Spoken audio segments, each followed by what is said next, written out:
This is not the end. It is not even the beginning of the end. But it is perhaps the end of the beginning.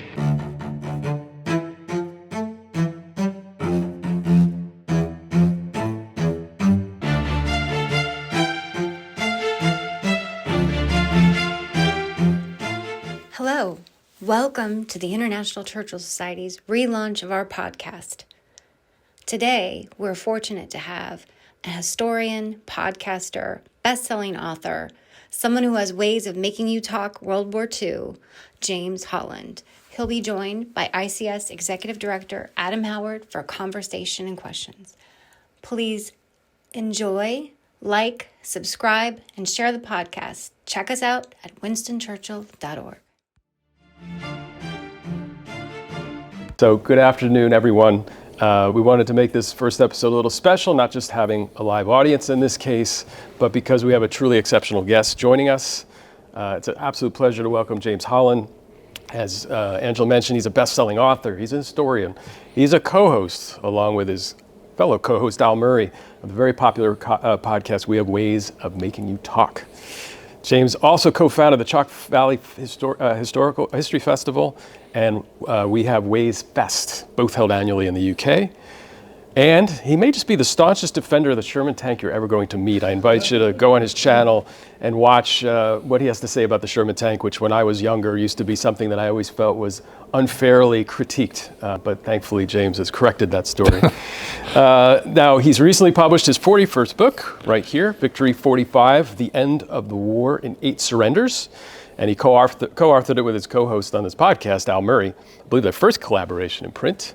And I'll also just let you know, too, that there's another book coming, I think solo this time, in May 2026 called Visions of Peace, where he will look beyond the war and in this early part of the post-war period and what will be ultimately the Marshall Plan as I think the focus of that particular book.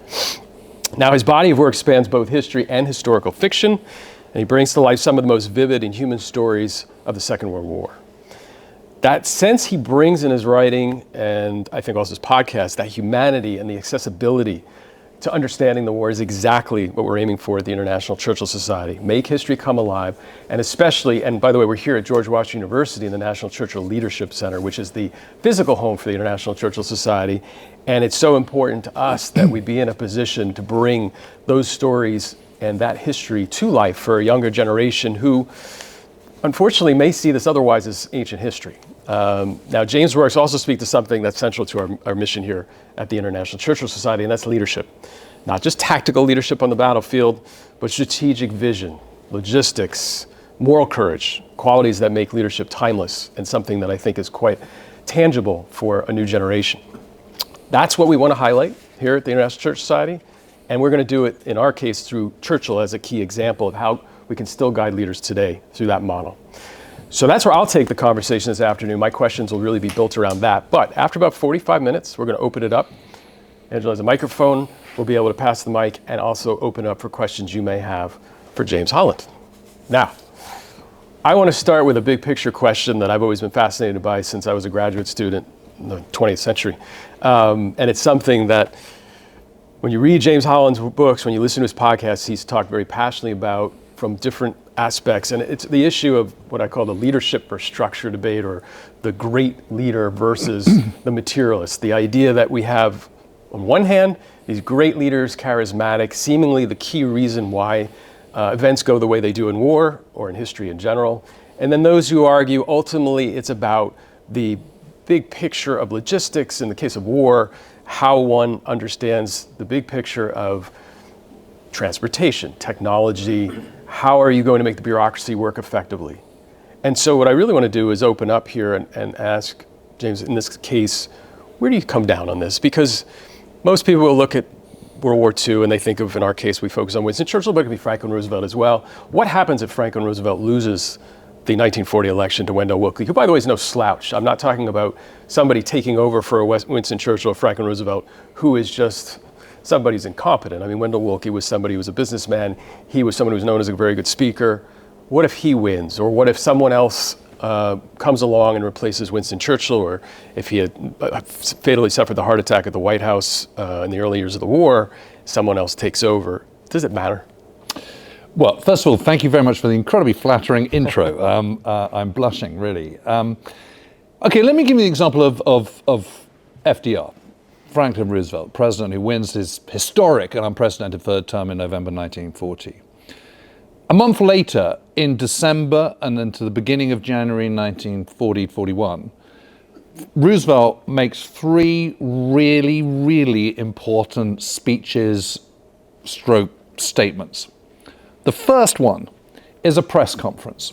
So he's been thinking, what are we going to do? Okay, so the US is furiously rearming by the end of 1940, but it isn't there yet. It's not the kind of finished beast.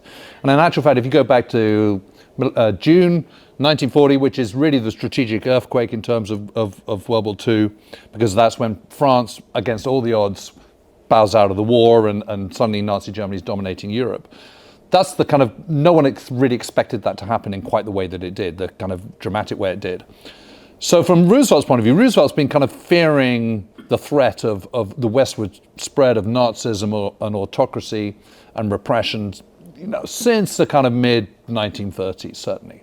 And been trying to gear America up, because America's armed forces are very, very underprepared for war in 1939, and they're still very underprepared for war in June 1940. I think there's something like 260 planes or something, and fighter planes and bombers collectively in the U.S. Air Corps, which tells you all you need to know.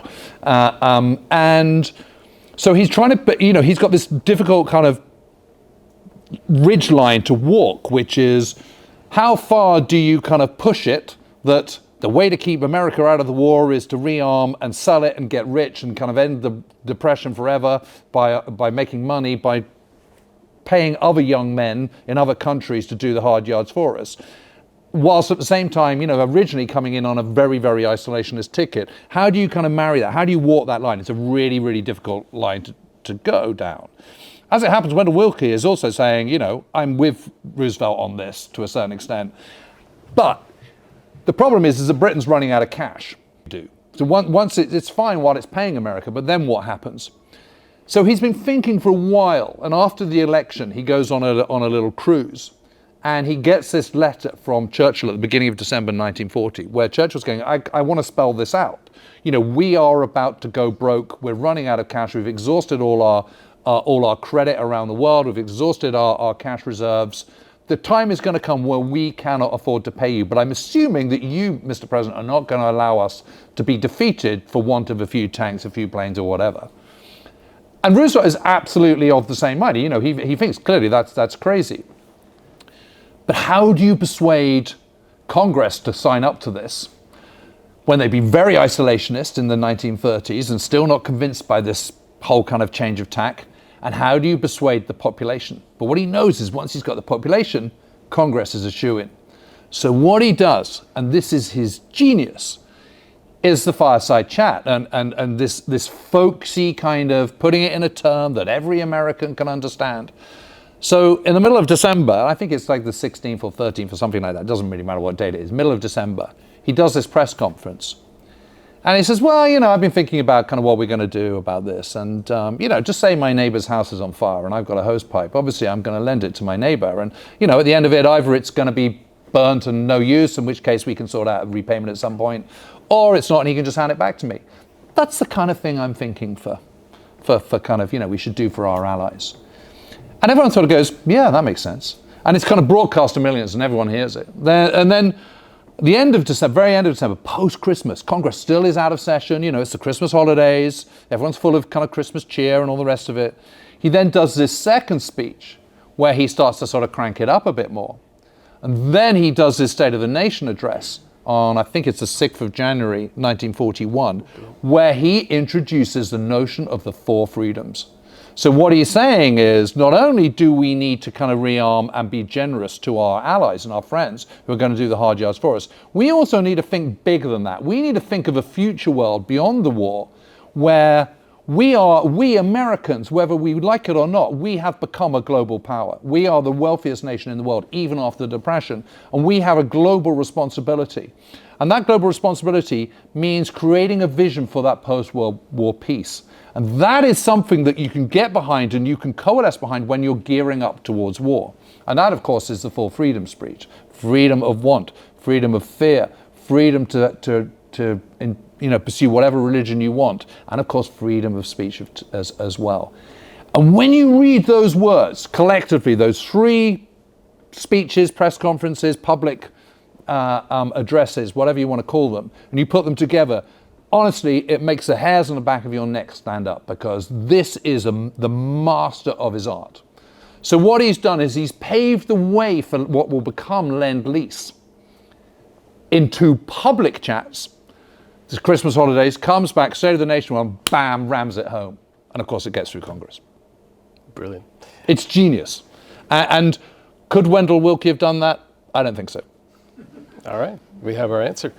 I'm curious, and by the way, here's the book, Victory 45. When you researched this, when you were writing this, I was really struck by just the unbelievable massive logistical operations that it took in 45, and obviously before that as well, to win this war.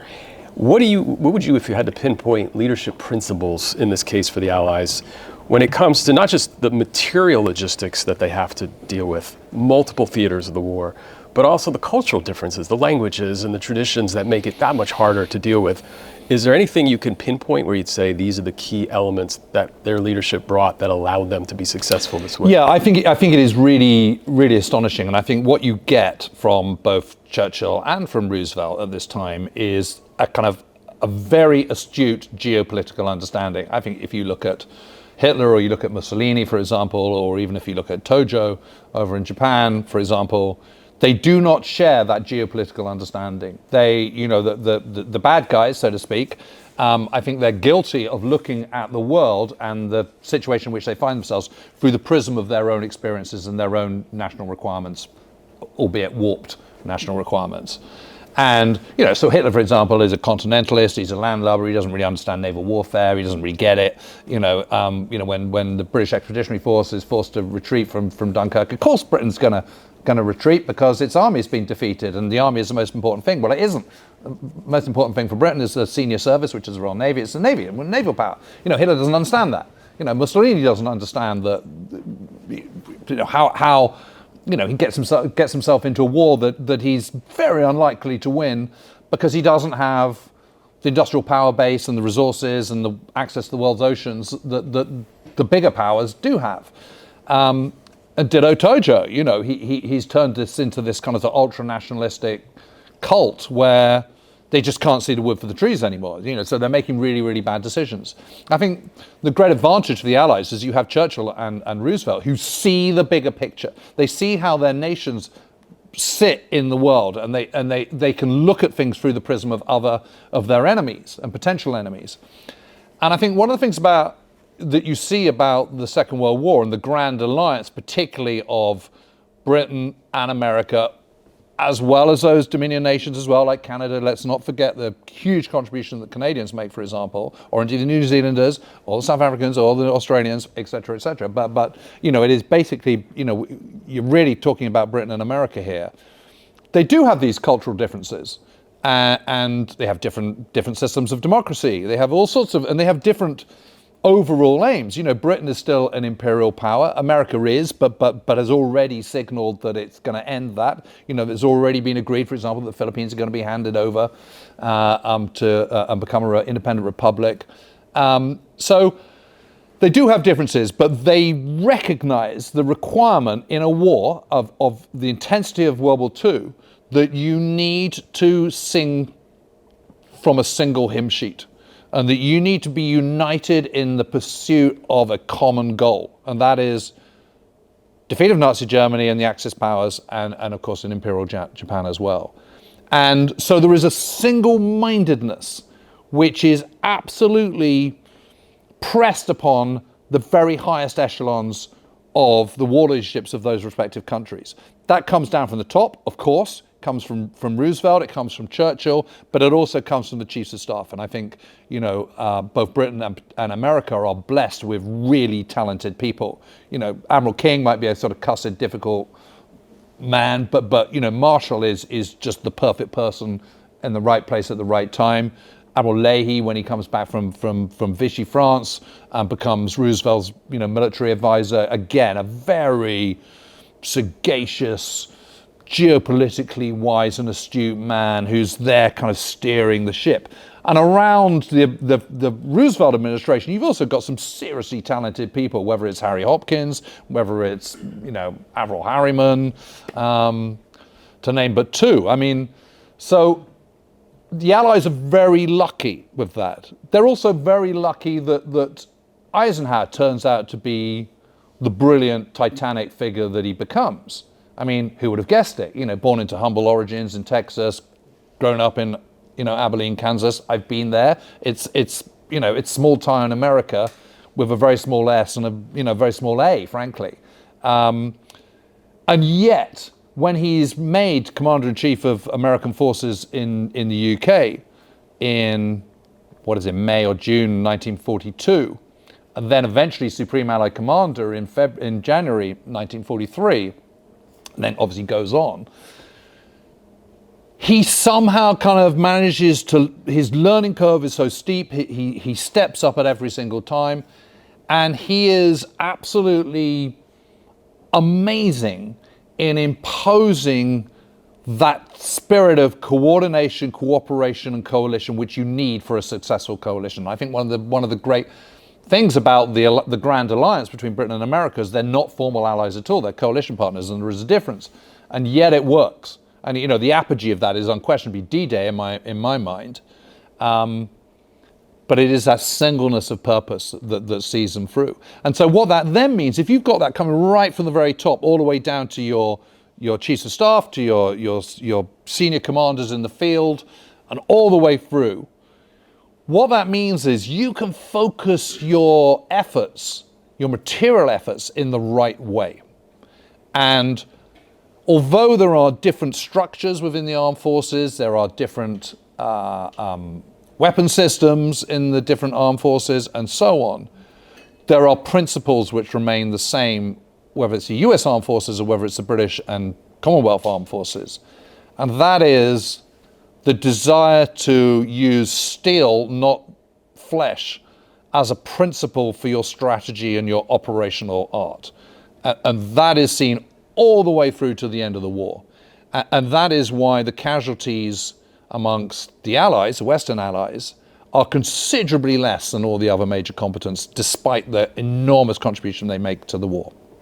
Well, let me build off that now, and this may foreshadow what you're going to be talking about in your next book, because what struck me after finishing with these surrenders, how do you assess the leaders, these wartime leaders, and how they then translate, or what skills they had to adapt to transition to peacetime leadership? Obviously for Churchill, unfortunately for him, it's only several weeks later, he's out of power, but obviously for many others, they're going to be there. And they've already been foreshadowing so much of what they plan to do during the war, and especially in 44, and then again, even before the surrenders here you cover in the book.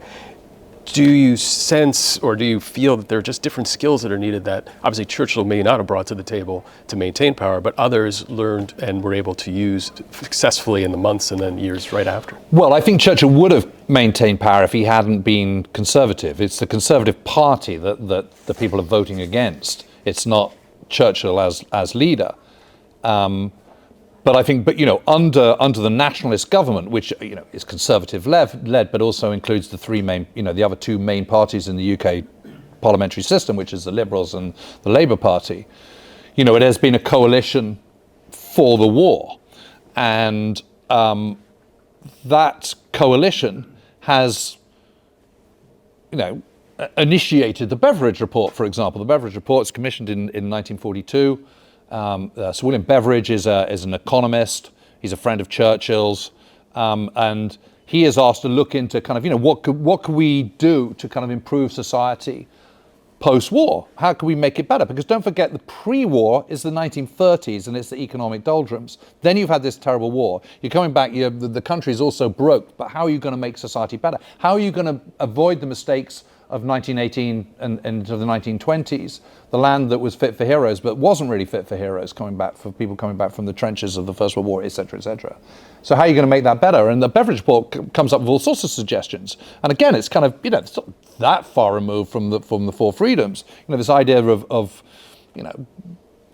free of, everyone has the right to medical care. Everyone has the right to have a job. Everyone has a right to kind of own their own house and things like this. This is the beginning of the welfare state. I mean, Roosevelt had started the welfare state in the kind of, in the New Deal. So America's kind of ahead on that one in many ways.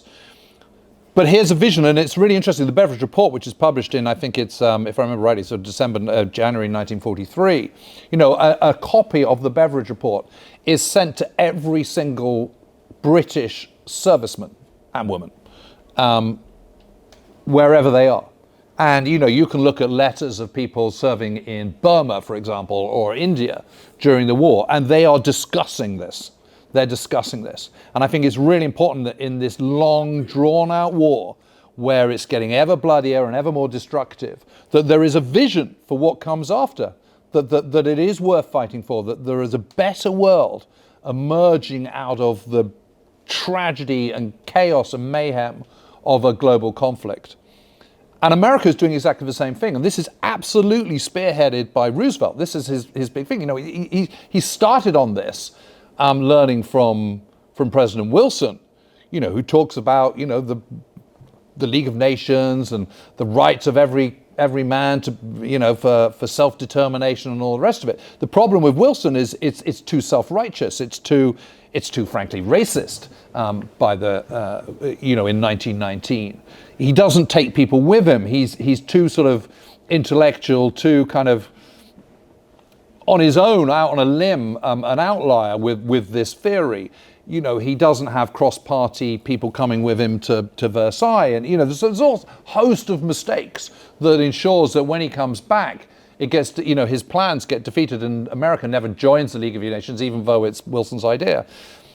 Roosevelt learns from that, and he thinks, okay, well, I'm not going to do it that way. I'm going to do this a little bit more softly. One of the first things he does is suggest the good neighbor policy, which he introduces in his inauguration speech in March 1933, for example. And this is the idea that America's neighbors, which have traditionally had a very kind of aggressive approach from the United States, I'm talking about Central America, Southern America, Mexico, of course. Actually, what you want to do is you want to be friendly to these guys. You want to open up trade routes. You want to do away with tariffs and have free trade. And what you want to do is treat them well and fairly, and then they'll become more prosperous. Then they'll be doing more trade with you. You'll be doing more trade with them. Everyone gets richer. The more prosperous you are, the richer you are, the more stable you are politically. And what Roosevelt understands is that in progressive democracy, there is a contract between the people who are voting for it and the government to create economic prosperity and economic stability. And that means jobs not just for the very rich, it means jobs for the ordinary guys. It means for the middle classes and the emerging classes at the bottom of the pile. And if you have political stability and economic stability, then you will have peace. And this is absolutely proven. Conversely, if you have political instability and you have economic instability, your chances of ending up in a conflict are just that much higher than they were if it was the other way around. And Roosevelt understands all that in the 1930s, but he's got a big problem on his hand. He's got the Great Depression to overcome. He's got the New Deal. Some of it's good, some of it isn't. The country is absolutely flush with cash in 1939 when war breaks out. He's got this huge political volte-face he's got to enact, which is going from isolationist America to being the sort of arsenal of democracy and all the rest of it. He pulls it all off, but littered through the war, every single step of the way are stepping stones towards this future progressive democracy. And frankly, it's the vision he's presenting is the progressive democracy that we've enjoyed since 1945. And that is one based on prosperity, and which America gets ever richer and becomes the richest, even more so the richest nation in the world, which it does become, and one that is economically stable, politically stable, and which benefits the rest of the free world, but also benefits America most. And that's what we've all been enjoying for the last 80 years. And he has that vision. And part of that is Bretton Woods, for example, which is an economic conference which takes place in Bretton Woods in New Hampshire in July 1944. And it is the most astonishing thing because there are 730 odd delegates there from 44 different nations, including Iran, including Ethiopia, of all places. They are there at Bretton Woods. And what comes out of that? The World Bank and the IMF, the International Monetary Fund. I mean, this is really, really far-sighted stuff. This is stuff that we absolutely take for granted today. But in 1944, and let's face it, in July 1944, American soldiers are battling their way, and British soldiers and, Commonwealth soldiers are battling their way through Normandy. Operation Bagration, the Soviet major summer offensive is taking place. There's huge battles going on in the Pacific. No one knows when the war's going to end. Conservative, maybe it's going to end in Europe by Christmas, but certainly not in the Far East and the Pacific. You've got all sorts of unknowables still in the future, and yet there is this forward-thinking plan. And this is all about creating that post-war vision. And it's absolutely bang on the money. And the point about having a World Bank and the point about having the IMF is so that you don't get these huge fluctuations. Because if you suddenly have a collapsing country, that's not good, because that means political instability, which then means conflict, which then destabilizes the rest of the world, and particularly the area in which that country is, whether it be Java or whether it be Brazil or whether it be, a major European nation. So the IMF is there to help countries in times of trouble. It's there for democracies. It's not there for autocracies. But this is really forward-thinking stuff. And the potential danger point for the United States is that Roosevelt dies on the afternoon of the 12th of April, 1945. And the president who takes over is Harry S. Truman, who is a Midwesterner with no university degree, who is an out-and-out domestic politician, who is a very good egg and a really nice guy, but has shown nothing in his career up to that point to suggest that he can grasp the mettle of the greatest responsibility that could befall anyone's shoulders at that particular moment, where the Cold War is already starting to kind of heat up, paradoxically, as tensions are rising with our Soviet allies, with the possibility that there might be an atomic bomb. He knows nothing about the atomic bomb, by the way, when he takes over power. He knows none about it at all. He knows nothing about potential problems with the Soviet Union. Avril Harriman comes back from being ambassador in Moscow, comes to visit him, just a week after he's taken over, and puts him in the picture, and he's like, oh my God, and yet here is a guy who absolutely steps up to the plate. I mean,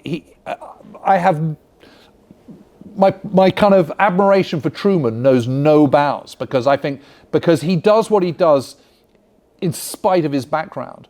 Roosevelt is almost kind of born to it, because he's got this sort of patrician background. He's had every advantage in life. He's incredibly well educated, all the rest of it.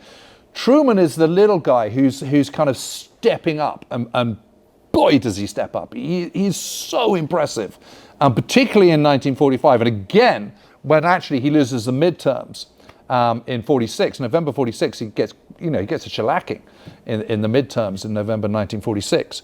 And funny enough, it kind of makes him, he kind of sort of gets his mojo back after that. And out of that comes the Marshall Plan, the Truman Doctrine, and the Marshall Plan, this idea that you help your former enemies, because if they're economically stable, then you will have peace. And if they're economically stable, then everyone gets rich on the back of it. So I cannot stress enough how forward-thinking this is in the 1940s, first from Roosevelt, then from Truman stepping up and taking on that mantle. And of course, taking the biggest decision that anyone ever has to take, which is to drop the atomic bomb. And whether you think that was a good thing or a bad thing, there's no question about it. It ends the war, which is confidently expected to go on into 1946, if not 1947, without it. So I'm hearing a lot of things relating to leadership that I think are great takeaways. Obviously, the vision in this case is absolutely central. Yeah.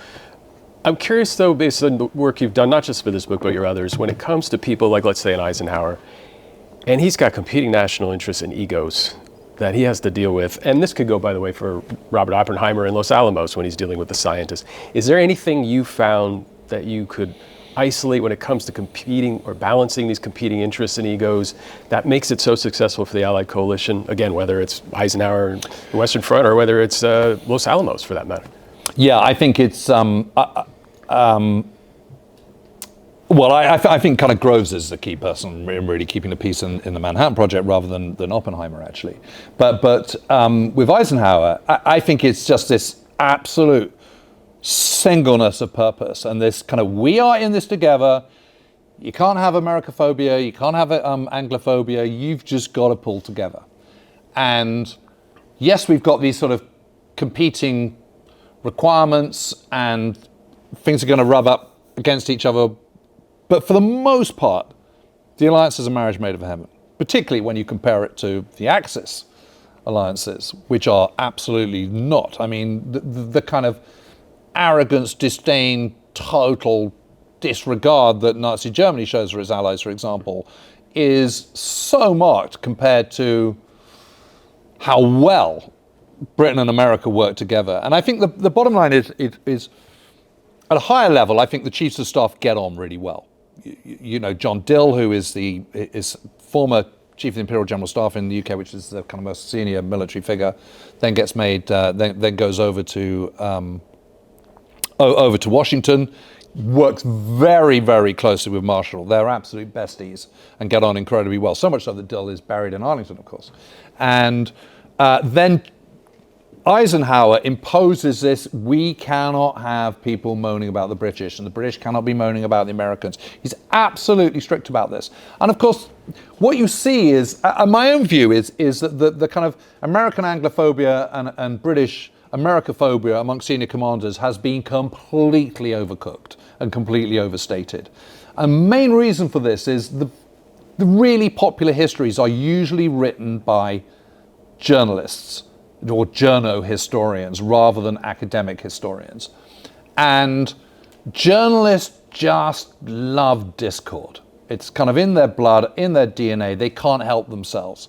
So it's very easy to go through the diaries of these great men, whether you be Patton or whether you be Brooke or whether you be, you know, Ernest King, and find all sorts of juicy one-liners where, you know, Patton's moaning about Monty or whatever it might be. What you have to realize is that these diaries are, they're the kind of offloading. They're the emails that you write in a fit of pique that you shouldn't send for 48 hours and then send to your trash. They are the opportunity for these generals and commanders to sit on the psychiatrist's couch and have a good moan and get things off their chest. You know, it's a means of offloading. And what you have to do is you have to see the choice quote where they're fulfilling your preconceived notion of, let's say, Anglophobia in the case of the Americans. You've got to see what they then say on Tuesday, but you've also got to see what they're saying the following Thursday. And what you see quite often is, Monty's such a complete SOB, I hate him. And then the next week, it's had a really funny evening with Monty, he was great. You know, so it's you've got to, you don't take these quotes, these choice one-liners out of context. And I think there's been an awful lot of that going on. And then I think the other thing one has to consider is just think about the gargantuan scale of responsibility on the shoulders of these people. You know, we've all been in situations where you feel strongly about something. And it might be over the family kitchen dinner. You know, it might be with your friends in the bar. It might be over a boardroom table. But when you feel strongly about something, the decibels go up a little bit, the rhetoric gets a little bit stronger, you say things that you perhaps, you know, in the heat of the moment, you might regret a couple of hours later. But you feel strongly about something, so you feel you're going to defend it. You're going to stick up for your theory because you feel really strongly about it. Now transfer that and you're an army commander or a fleet commander or an Air Force commander, and you feel really strongly about something, and the lives of many, many young men are at stake on the decisions that are made around that discussion. It's going to get heated from time to time. But I think what is amazing is just how well they all get on. And I also think Eisenhower is brilliant at this, but I think it's an easier job than we've often given him credit for, because I think everyone buys into it. That comes from the very top, but it also comes from him. You know, he's made his job easier by imposing this very, very strict, we've all got to get on. And for the most part, it works. I mean, you think about General Alexander, for example, or Field Marshal Alexander as he becomes. He's got something like 24 different nationalities. You think of Mark Clark in Italy. He's got something like 10 different nationalities under his 5th Army Command. And then by the time he's Army Group Commander at the end of the war, he's got up to kind of 20 plus nationalities. There is no other general in the war, apart from Eisenhower, who has got that many nationalities to keep sweet. Okay, so Clark's a little bit cussed and a little bit tricky at times. But he pulls it off, and so does Eisenhower, and so do the chiefs of staff, and so does Roosevelt, and so does Truman, and so does Churchill. It is remarkable. And then compare the Germans, who all absolutely hate each other's guts, and are all trying to sort of kill each other and, curry favor with Hitler. And it's exactly the same with the Japanese as well. The Navy and the Imperial Navy and the Imperial Army absolutely hate one another. They're constantly, they're fighting a war not only against the Americans and the British and, and the Allies, but also against each other. It's absolutely hopeless. So I think it's amazing how well they all get on. And I think if there's one lesson for today, it's you've got to be focused, you've got to be joined at the hip, you've got to have one single kind of singleness of purpose, and then you can beat anybody. Again, these are all great points when it comes to leadership, about the vision, about how to keep these very complicated groups in play. But I want to switch a little bit now to a different focus, which is failure, because you've written before about wartime leadership is learned through hard experience. There's a lot of failure. And we can even focus in this case on Churchill, because as you well know, specifically when you think of Gallipoli, whether he deserves all the blame or not, obviously he's the one who takes the hit on this, and he's learning from it. He learns from it and he applies it. But what is, when you get to 1940, and I know the Battle of Britain is your entry point when you were younger into World War II, what is it when you looked at Churchill and saw these failures, or at least specifically that failure with Gallipoli, and say, boy, he learned the right lesson, and he applied it when it came to 1940? Yeah, well, it's interesting with Gallipoli. I mean, those naval ships which are told to sort of push on, they don't push on with the kind of vigor in which he suggested when he comes up with the plan in the first place. And he's back in England, and Gallipoli is happening in the Aegean, and I don't think it was the concept so much. I think it was the execution. So I'm not all for blaming Churchill for Gallipoli by any stretch of the imagination. There are all sorts of times where his judgment is brought into question. As Chancellor of Exchequer during the general strike in 1926, that wasn't his finest moment by any stretch of the imagination. From a man who was absolutely hopeless with money, the idea that he's Chancellor of Exchequer is also just risible. He backs the wrong horse in the abdication crisis as well. But he does have this great geopolitical understanding. He's a great student of world history as well as his own history. He understands about thinking outside the box, to use a modern term, and I think that's very good. And what he does is he provides vision. Okay, and this is one of the key things of leadership. You have to bring vision. And when you bring vision, you also invariably bring charisma. And when you bring charisma and vision, then you start to take people along with you for the ride. And people start to, this is a fantastic moment where someone's come up with this idea that maybe if we don't have a harbour in Normandy, we could just make one and tow it across the channel and bring it there. This is the kind of genesis of the Mulberry Harbours. These Mulberry Harbours, there's two of them, which are both bigger than the size of the port of Dover, which is a major port in the UK. And the idea is to create these huge, great concrete slabs, which you're going to have air blocks in them, which you will fill with air so you can float them, and then you take the air out, and then they sink in place. And there's a point where everyone's sort of thinking, we just can't do this. And Churchill just goes, don't argue the matter, the problems will argue for themselves. It's such a honestly, it's such a brilliant mantra. So basically what he's saying is, aim high, work backwards. Don't find the reasons not to do something. Go for it, and then we'll work out how to get around the kind of potential hurdles that we come across, which will never be come across as we come across them. And I think that's, you need that vision. So to go back to 1940, what Churchill understands and which everyone, so I talked about the strategic earthquake earlier on. No one is expecting France to lose in 6 weeks. And effectively they lose in 5 days. I mean, by the 15th of May, it's all over. And Prime Minister Paul Reynaud knows that. And he says that, we've lost the battle. But obviously it's all completely over in 6 weeks. This is just not part of the plan at all. And Britain has a very, very small army. Traditionally has always had a very small army. And one of the reasons you have a small army is because where do you put them? And Britain is a small place. if you've got a large army, you've got to move them around in a congested, small little country. That's quite tricky. And you don't need it because you're an island nation. The whole point is Britain's empire and its extra imperial assets have all been built on naval power and command of the seas. So naval power is a big thing. And Neville Chamberlain, when he's Chancellor of the Exchequer in the middle of the 1930s, has the wisdom to understand that actually it's naval power and air power which are the keys to any future conflict. And as long as Britain can be defended, then you can always fight back at a later stage, because Britain has global reach, has access to the world's oceans, has access to literally every resource you could possibly want. It's got America on the kind of the right side of the Atlantic. America is the largest oil producer in the world. Venezuela is the second in the 1940s. They're both the right sides of the Atlantic as well. Britain's very conveniently placed for that. That's all good. And the bottom line is, if you've got the world's first fully coordinated air defense system, which Britain develops from 1936 onwards, and is in place pretty much in time by June 1940, that gives you a huge advantage which no one else has had. I mean, that's why the Polish Air Force has been destroyed, the Dutch, Belgium and French Air Force has been destroyed, because they don't have an air defense system, but Britain does. So Britain's quite hard to defeat. But in the shock of French defeat and of what's happened in the retreat of the British Expeditionary Force from Dunkirk and all the rest of it, everyone's just, oh my God, I just can't believe it. And they're not thinking straight. There is panic at the highest levels. And Churchill is one of the very few people, because of this big geopolitical understanding that he has, to realize that actually Britain's strength lies in its air power, and particularly its naval power and its island status and its global reach.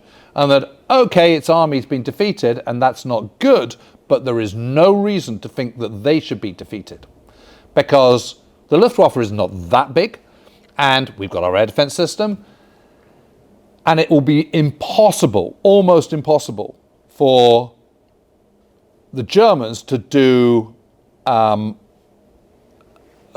cross-channel invasion before defeating the Air Force and the Navy. And they might just about defeat the Air Force, but probably not. But they're certainly not going to defeat the Navy. In other words, a successful cross-channel invasion in 1940 is so unlikely, it's not true, which basically means that Britain can stay in the fight. And if Britain can stay in the fight, then it becomes a battle of logistics and supplies. And in that, Britain is far, far, far better placed than Germany. Because, okay, Germany's got a population of 85 million and Britain's only got a population of 40 million, but Britain has an empire of 500 million. And they're all joining on their side. And they have the world's largest merchant fleet, and 33% or something like that of the world's merchant shipping, and have access to over 80% of the world's merchant shipping. That's really, really useful, i.e. people that will ferry stuff to and from Britain on their behalf. They also have the world's largest navy. For an island nation, that's a pretty good thing.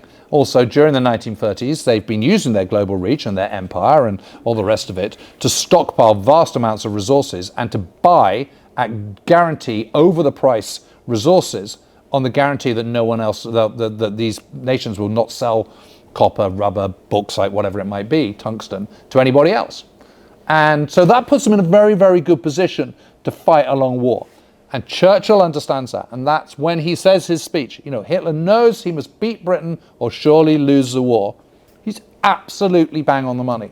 And that is why the Battle of Britain, the air battle for Britain, which involves comparatively few people in the big scheme of things, is one of the biggest turning points. And it is the strategic earthquake for Germany.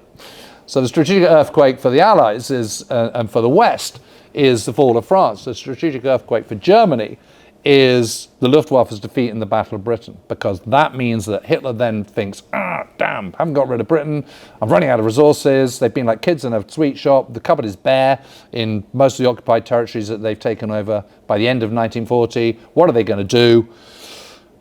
Here's an idea, let's go into the Soviet Union earlier than we were going to. We were originally thinking kind of maybe 43, 44, we'll build up our strength and go in and kind of overwhelm it. But actually, they're a bunch of Slavs and, Untermenschen, so how hard can it be?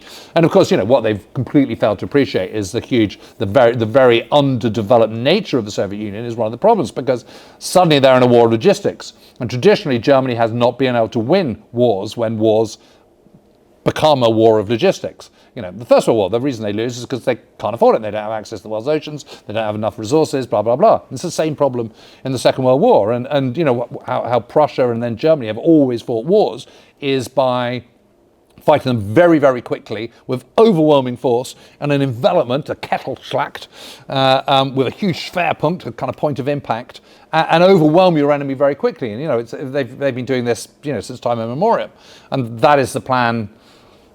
In 1914, and it kind of almost works but doesn't, and it's the plan in 1939, 1940, and again it almost works, but they don't defeat Britain. Britain's still there, and hovering on the other side of the Atlantic is the good old US of A, with its potentially untapped kind of industrial muscle, which could be turned into war material, and from that moment on, it's kind of game over. I think you can argue fairly convincingly that Germany is not going to win by September 1940, and it's certainly not going to win by the end of 1941. And we were talking about this earlier on, but if you take an arbitrary date of let's say the middle of June 1941, Germany's got one enemy, which is Britain plus Dominion and Empire. Fast forward 6 months to the middle of December, it's got three enemies. It's got Britain plus Dominion and Empire, USSR, and the USA. It's not going to happen. It's just not going to win. How long it takes, whether it's months, years, many years, decades, how many people are dead at the end of it, how much destruction has been caused, all that is up for grabs. But the eventual outcome, I would argue, is no longer in doubt. This takes me to what will be my final question before we open it up for the group. You've hit on so many key points and takeaways from the grand strategy, strategic communication, I think also an element of a moral vision as well that needs to be applied to all this. A lot of the members of the International Churchill Society, looking ahead for this new generation coming of age, is very concerned about how the memory of the war, the memory of Allied leadership, all the things you've been describing and writing about, they're not going to be as tangible, right? I think for both of us, but when I was a kid, I could talk to my grandparents, I could talk to aunts and uncles about the war. I had an uncle who was a gunner on a B-17 bomber. I remember talking to him when he was stationed in England, and I remember on his lips doing the sound effect of a V-1 rocket, what it would sound like when it hit. I could hear these stories. It brought them to life. It made them accessible. I had a cousin who was killed in Iwo Jima, but I could ask my grandparents about what was he like, who was he? He was a 19-year-old Marine, gung-ho Marine, how he saw the war. And it's different, I think, when you don't have that tangible. I think for most people who love history, it starts with family. And from there, it gets you an entree into what becomes a bigger story. Are there ways beyond what we already do, whether it be, traditional classrooms, books, other things you can think of that will help convey to this new generation, especially this new generation that doesn't have that familial connection the way we did, that might make it more impactful, more accessible, more tangible? It's really, really difficult. I mean, we are at that critical moment because, I can't speak for the United States, but I can certainly speak for Britain. As a nation, we've become, I think, pretty complacent, entitled. I mean, in the UK, I think there's something like 34.5 million people in the UK of working age, and 9.9 million are getting some kind of payment from the Department of Work and Pensions. And it's great that someone's being paid because they're feeling a bit sad about their cat, but that is not going to get the economy going. And all that does is breed a sense of I can cheat the system. I'm entitled to this, I'm entitled to that. You go back to kind of Kennedy's inauguration speech. What did he say? Don't ask what America can do for me. What can I do for America? And for citizens of the world, don't ask what America can do for you, what you can do for the world. And, that is such an important difference. And I think it's not just the tangible memory of the Second World War. I think it is that the Second World War was so awful that when people came back, they realized the value of peace and the value of security and the value of freedom and the importance of graft and hard work, and that society in a progressive democracy is a contract. It's a contract between the politicians and the people, but it's also a contract between the people and the politicians, and it's a contract of social responsibility, of societal cohesion. And when that starts to break down, you've got a real problem on your hands, because that then makes it, when you then need to coalesce again, because you've got some existential threat, whether it be Xi's China or or Putin's Russia, there isn't that glue bringing people together, because everyone's sort of going, well, I don't want to make that sacrifice. I mean, the idea that, we're having debates in the UK at the moment about defence spending. People go, well, we can't afford it. Trust me, we can afford it. Okay, there is no question about it. It's just that we're not prepared to pay for it. Those are two really, really big differences. If you go into the middle of central London, every night, restaurants full, pubs are full, spilling out into the streets, we can afford it. We spent twice as much in the UK last year on holidays, vacations, as we did on the defence budget. We spent the same amount on the defence budget on new cars. You don't need a new car, okay? You can just go without for a year. Go on holiday to Wales for a year rather than going to the Balearic Islands, for example. So this idea that we can't afford it is just absolute nonsense. And we are faced with all sorts of global problems at the moment, which are born from the double hit of 2008 financial crisis followed by the pandemic. And if you go back to pre-Second World War, you've got the financial crisis of the First World War, followed by the Wall Street crash, and dare I say it also, the Smoot-Hawley Tariff Act of May 1930, which brought about a global trade war, and which absolutely brought about the collapse of the Weimar Republic, into the vacuum of which, of course, Adolf Hitler came. So, learn your history, people, because those lessons there, I'm not saying that we're now all kind of, we're set sail for war, but the conditions for the fracturing of the global democracies of society in those democracies are in place now. And it is now up to us to kind of learn those lessons, remember it, and pull together. And as I say, it's how it all pans out is, we can absolutely cheat history. There's no question about it. But one of the best ways to cheat history is to learn your history. By learning history, you cheat it. And of course, the Second World War is the example of what happens when it all goes wrong. And fortunately, the democracies found a way to pull together and come out on top. And I honestly, sincerely believe that democracies pulling together will always be able to best an autocracy. And that's because you have checks and balances on your decision making, which means overall you're making good decisions. Whereas in an autocracy, the supreme leader is always surrounded by paranoia and suspicion, and by people who are telling him what he wants to hear rather than what he really needs to hear. And that does not make for good decision-making process. So, the wealth of Europe, the wealth of the West, the wealth of the United States should be able to see off any threat that we have globally at the moment without any problem at all. The problem is that you see this fracturing of society, you see this fracturing of politics, you see an economic downturn, you see for the first time since 1945, generations perceiving themselves to be poorer than they were in 1945. In actual fact, they're not, because they all have iPhones and smart tellies and everyone has cars in a way that they didn't. But the perception is there. It's harder to buy a house, blah, blah, blah.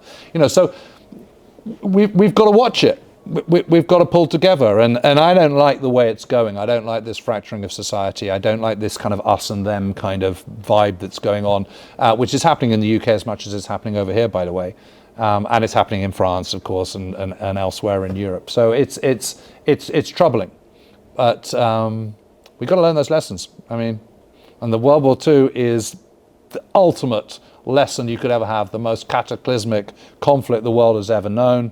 Armageddon for Germany, Armageddon for Japan. That's what happens when you make the wrong decisions, and that's what happens when it all goes horribly wrong.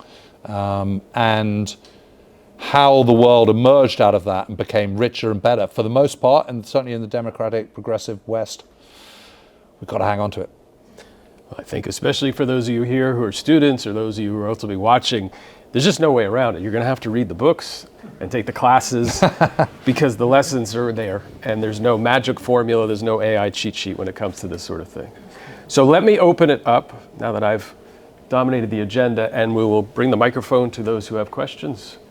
But the question I really want to ask is, I think a lot of the literature of World War II, the post-war emphasis, we used to talk about the system that was created afterwards. And how do you imagine the new generations of literature to be changing as that system changes? Because we're not, thinking about Richard Avery's The Last Imperial War, he talks about how, the World War II order persists, and there's no more imperial wars, and how the international post-war order is changing, if it's still around, and how that'll affect the literature. So how do the generations change over since? Just how do you, thinking about how the world is changing now in the post-war, because the post-war world is, if it's still around, is different. How does that, you think, will affect the history? Because we're not going to have the Jute story anymore, really. Yeah, I don't know. I don't see any diminishing in interest in World War II at all. But I think those who are interested in it are a pretty small minority, and I think that's always been the case. Every so often we're, in the days where there were still plenty of veterans, you'd be reminded that these veterans had did these amazing things, because there'd be, Memorial Days and stuff, and they'd be out, and, then suddenly there's another big media event that kind of brings it to the forefront, whether it's Band of Brothers or Saving Private Ryan or whatever it might be, or some big film. And that's been happening ever since the end of the war.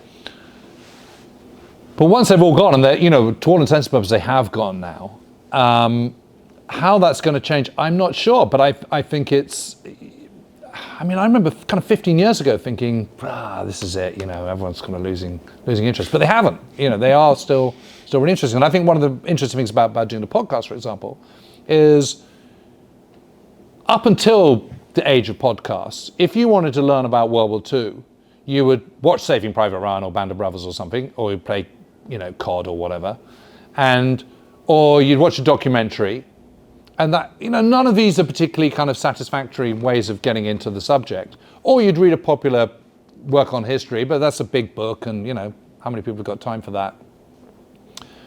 The great advantage of podcasts is you can go into huge depth on something, but in a kind of pretty piffy way, in a 45-minute episode or an hour-long episode or whatever. And so it's easier for people to kind of understand the nuances and for podcasters to get across a message and a theme than it used to be.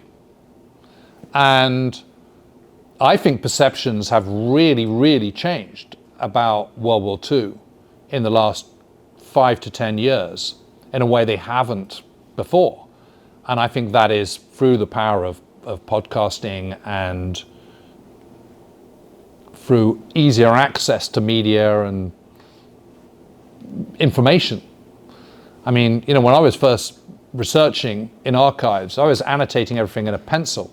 Now you just go and go, 3 days, you've got thousands of pieces of information which you can then organize, put into a reduce the file size, put them all together, put them into a PDF. It's completely usable. Boom, boom, boom, boom, boom, off you go. Wow. So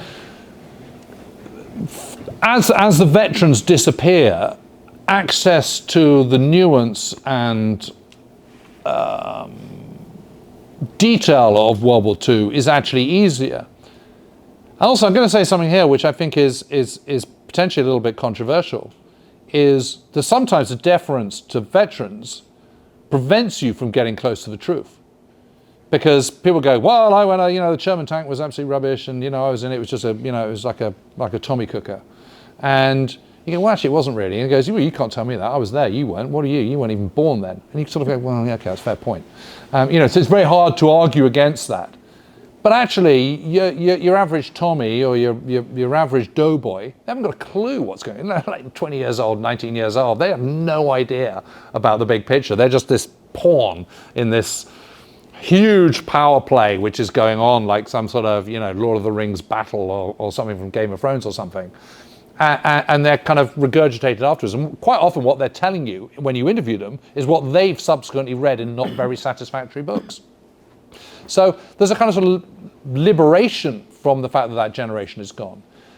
But of course what you can't replace is the example that generation provided, an example of courage, of self-sacrifice, of public service, that is now missing from our entitled, complacent society, spoiled society that we've all become. And I put my hand up there. I like my gadgets and my modernity as much as anyone. And I think where we've got to wake up is stop this kind of introspection. We've got to stop this kind of me-ness that we've all become imbued with, and actually see a bigger picture. There's got to be a bit more of a kind of social contract. And society seems to have splintered with the internet and with the access to more information, rather than actually bringing people together. It's splintered us, and I don't know how you get around that. I mean, these are big questions that cleverer people than me are putting time to. But I think, you know, it's incumbent on all of us to take personal responsibility to try and think, am I being a good citizen? Am I being a good person? Am I kind? Am I decent? Am I looking out for my friends and my neighbors? Am I seeing the bigger picture? Or am I just being a selfish bastard? And I think that's what what we need right now is some politicians who are actually going to bring us together. Not divide us, but going to bring us together, who are going to ask those questions, who are going to kind of press that button that triggers us to go, do you know what? Yeah, that's a really good point. And I want to be part of that world rather than this selfish, insular, kind of hateful, kind of divisive society that we seem to have come into at the moment. And I didn't really mean this chat to come into this being this sort of big political polemic. And I'm not pointing fingers at anyone here. I'm talking really, really generally, because I think in Western democratic politics at the moment, I think you can put a lot of those accusations on both sides, if I'm brutally honest. You know, we're spreading to the extremes rather than going into the center. And, you know, I'm of an age and of a time where I like being a lily-livered centrist, where you're kind of in the middle of the road politically, and I think that's the best place to be. But I do really strongly believe in that social contract, and I think it's incumbent for all of us to be decent, fair people, and to realize that you have to serve your community, your family, your friends, your nation, as much as looking after number one. And then you have a much better society, a much fairer society. On the question of podcasts, if podcasting is a way of getting history to people who wouldn't have otherwise been receptive to it, that's great. But to the extent to which that's sort of the end of their interest in history, it's a problem. Reading your work, there's an evocative quality to the narrative history that you write that is genuinely absorbing and almost addictive, and whoever listens to the podcast should pick up the book and get even more out of it. So that's just my advertisement for reading what you've written to whoever's listening. I have a question about the lessons of history. It's not always evident what those lessons should be. Okay, so you say, in the here and now, your country folk can afford to spend more on defense spending. Here in the United States, we spend a lot on defense spending. Your country is standing with Zelensky against Putin's Russia. Here in the United States, we recommend, surrender, essentially, as of yesterday. So are these multiple lessons being taught? Are we drawing the wrong lessons from it? But going back to the Second World War, and your talk about the Beveridge Report, I'm struck by the contrast between the welfare state that develops in the UK and the welfare state that doesn't develop out of the New Deal here in the US. So one lesson might be, since every soldier gets a copy of this report, you have to give people something to fight for, something to believe in the post-war world. Roosevelt in 1944 lays out the Economic Bill of Rights. What happens to it? It doesn't pass. We get the Servicemen's Readjustment Act so that soldiers and returning veterans get something, but not the larger population. We don't get health care. The fair deal is kind of dead on arrival. So there's a divergence here that I would like you to kind of reflect upon why Britain goes down one path, the United States goes down another, with regard to what is being offered to the population and what ultimately comes about.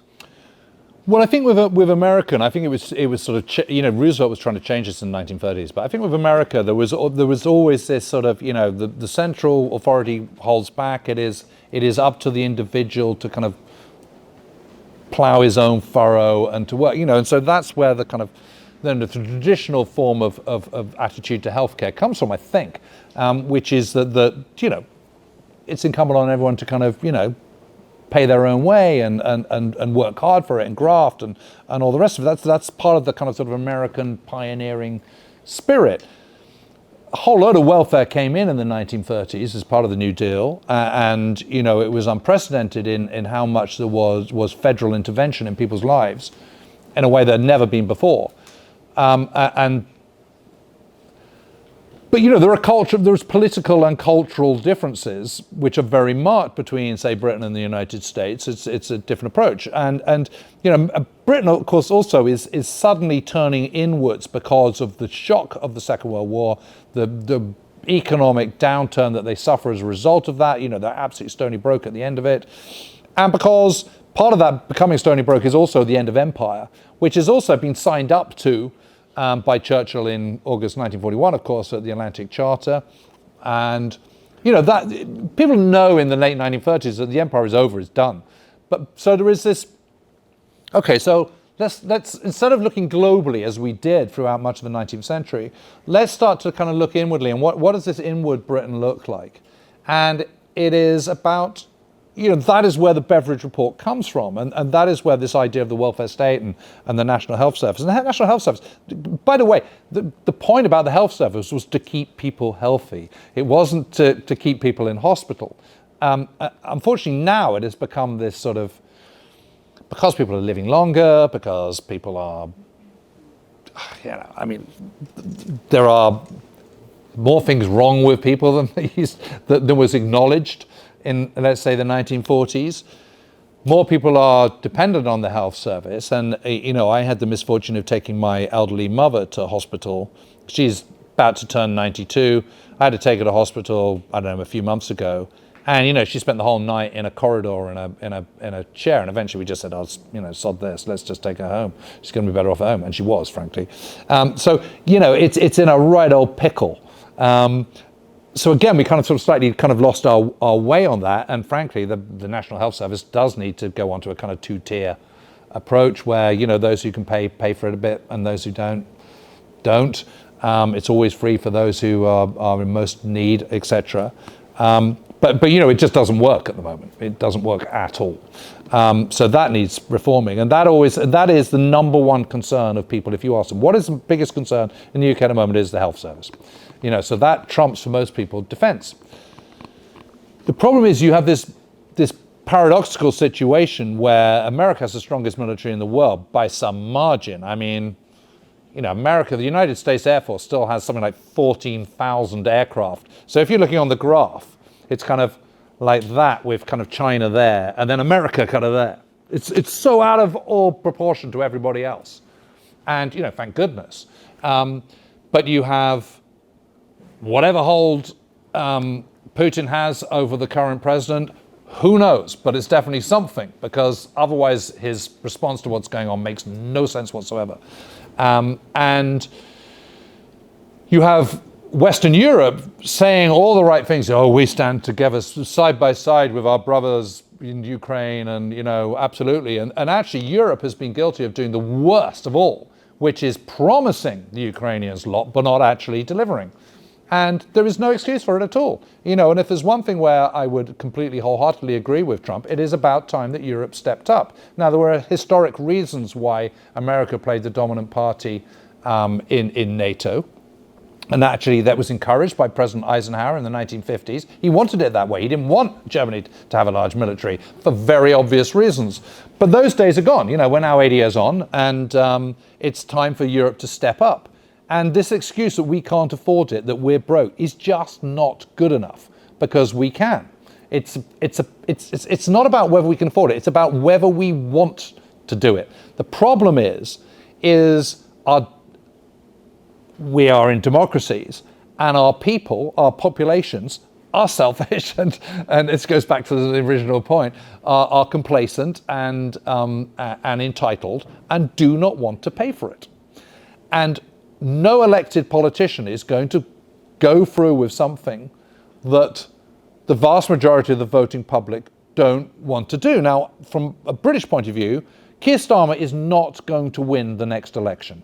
So I would be very happy for him to come out and go, do you know what, I'm not even going to contest the next election. But what I am going to do is I'm going to try and do good between now and the next 3.5, 4 years until the next election. And I'm going to focus on that. And I am going to sell the idea of the coalition of the willing, or whatever he calls it. And I am going to try and pull people together, and I'm going to show some leadership, and I'm going to show some vision, I'm going to show some mettle, and I'm going to disregard the kind of disparate parts of my Labour Party. I'm going to actually just really go for it. And he would absolutely, if he did that, oh my God, he probably would win another election, because, but he doesn't have that vision. He doesn't have that imagination. He doesn't have that charisma and that drive to lead people forward. And, nor does Merz, by the sound of things. Macron is in a complete mess with his own policies because French people don't want to work beyond 62. I mean, it's absolutely astonishing to me. In Britain, you retirement age of 67. In France, you sort of go, you've got to retire at 64. They start burning rubber tires, and the whole country comes to a standstill. It's just absolutely bizarre. And again, I would throw the same accusations that I've been throwing at Britain and to a certain extent to the US, to France and to Germany. Come on, guys, pull your finger out. It's time. This is a big global threat. Together, we can do this. It is absolutely appalling that the Ukrainians should be expected to give up 1 inch of the Donbass. It was violated by an aggressive nation who had no right to be there. And there is no right of any other nation to tell them what they should and should not be doing. Now, it is absolutely completely fair enough for the United States to go, do you know what? This is not our fight. We don't want to get involved. Fine. Okay, that's fine. But you can't tell Zelensky what he should and shouldn't do. And from a European point of view, if you're going to support Zelensky, bloody well support him. Don't just, words cost nothing. Action cost, is what counts. And yes, we are giving them lots of money, and we're releasing billions and stuff. But Brexit. Don't get me started. But how much easier it would be. So this is how I think it should happen. I think you should create a defense, security, and resilience bank, which would be like the IMF or the World Bank or whatever, where people, you use government bonds to raise money. You have a massive, great pot. You get everyone working. You reinvigorate the nation's economies by you boost economic growth by issuing huge defense contracts, whether it be Britain, France, Germany, Holland, Belgium, whoever. And what you do is you do this in collaboration in the same way that the British and the Americans were doing this in the World War II. So Britain was building 6-pounder guns, which the Americans called a 3-inch. And was used by the Americans. Americans were building Sherman tanks, which the British then used. So we didn't do so much on tanks, but the Americans were doing that bit. We provided Americans with all sorts of other stuff, like 31% of all supplies in the ETO, the European Theatre of Operations, was supplied by Britain for America, for example. So then it's actually cut both ways. So you're pulling together and you're pooling resources. So you might have a situation where Krupp, for example, in Germany, is building tanks, but or some field gun or some other kind of new weapon system, whatever it might be. But some of the parts are being built by a cottage industry in the Cotswolds in the west of England, for example. And you've got this flow of different, the main event is in Britain and it's being supported by companies in France and throughout Europe, or the main event is in France and it's being supported by little satellite companies all around that. That is how you pull together. And everyone will be richer on the back of this, by the way. This is a really, really good idea. And it kills lots of birds with one stone, because it means, Putin is not going to invade the Baltic states if he thinks he's not going to win. He's not going to invade Moldova if he doesn't think he's going to win. He's going to back off, probably, in Ukraine if he doesn't think he's going to win. But while he thinks the West is weak and divided, he's going to exploit that, because that's what bullies always do. And that's what autocrats always do. So you've got to show togetherness. And it is not the responsibility of the United States to be the peacekeepers of the world. America, whether it likes it or not, is still the most powerful nation in the world, and it has responsibility. There are international responsibilities that come with that, whether they like it or not. And they should absolutely respond to that, because that is the privilege of the position, that is the cost of that privilege of having reached top nation status. But Europe is really wealthy.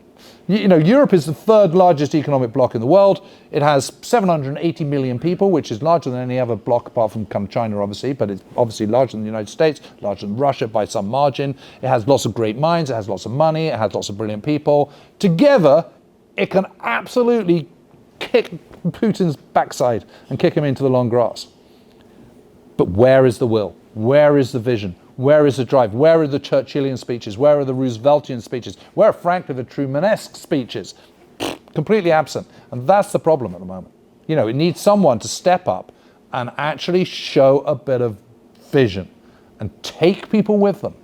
And it's perfectly possible to do. And it's called charisma and vision and leadership. It's completely absent at the moment. I'd like to get off my soapbox. You got me started there. My question, you are a prolific writer. You have been doing the podcast for 5+ years now. Is there any slice of World War II that you have undercovered that you feel like you need to do more research on? Because I feel like you know everything. So. Oh my God, where do I start? I mean, I think we're kind of fast approaching 1,000 episodes, and we're just not running out of steam at all. I mean, we haven't done enough on the naval war by any stretch of the imagination. I mean, one of the things we've never done is we've never done a series on individuals. So one of the things we're thinking about at the moment is that we could do little kind of between 2 and 6 parters on key people, whether it be Eisenhower, whether it be Marshall, whether it be Rommel, whether it be whoever. Where you really in-depth studies on these individuals, and it could just be an ordinary Joe. And I think there's opportunities to tell little stories of little incidents, little kind of tank battles that everyone's forgotten, or. I've got an idea to do, I really want to do a little 6-parter on the 4th Fighter Group. I'm really obsessed by them. And the fact that the hardcore of the 4th Fighter Group were the Eagle Squadrons, which were made up of American volunteers who came over and flew for the RAF first. And they went all the way through the war. And, these sort of incredible characters like Don Blakesley and John Gentile and, Kid Hofer and these kind of types, and Jim Goodson. Be really fun to kind of follow one fighter unit and see how they progress through the war, and see the kind of the fighter air war through the kind of the prism of one unit. So those are some of the ideas, but there's so much stuff we could do. I mean, we still haven't done Singapore. I kind of vow not to, but I'm not really interested in Britain being defeated. I don't want it on the way up. But no, there's lots of stuff we just haven't done in any detail at all. So we're moving into a situation where we're doing more and more series these days. And they're great fun to do. We've just done a 6-parter on Malta, Siege of Malta, which has been great to revisit. We've got a plan on a 6-parter on Tunisia, which I think will be great fun. So yeah, we're not running out yet. But more Navy. On that note of what to look forward to in the future, I want to take a moment to thank everybody. Yeah. Thank you for tuning in to the International Churchill Society's podcast. Please like, promote, subscribe, and share the ICS podcast. Check us out at winstonchurchill.org, and we'll see you next time.